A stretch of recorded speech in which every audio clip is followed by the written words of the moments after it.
Hi everyone. I was repairing my leading edge bladder of my Ozone edge, and I was struggling getting the hoses back on for the struts, but I found out how it works, so I show you. So all you need is some hand soap.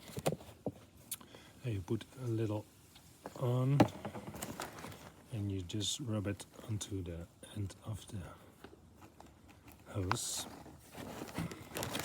Then you get the other end and you take the hard tube just a little bit on the edge.